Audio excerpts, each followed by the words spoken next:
Hey everyone, welcome back to our channel. Want to make payments easier?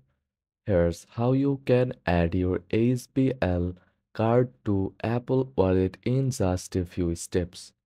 First of all, go to Settings on your iPhone and scroll down to Wallet and Apple Pay.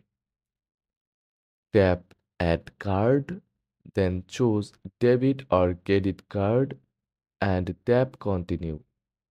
Now scan your SBL card or enter the details manually.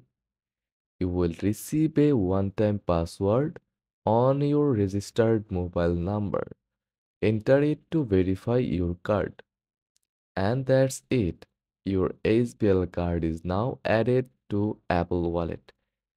You are ready to make secure payments instantly. If this guide was helpful, don't forget to like and subscribe for more quick tutorials. Thanks for watching.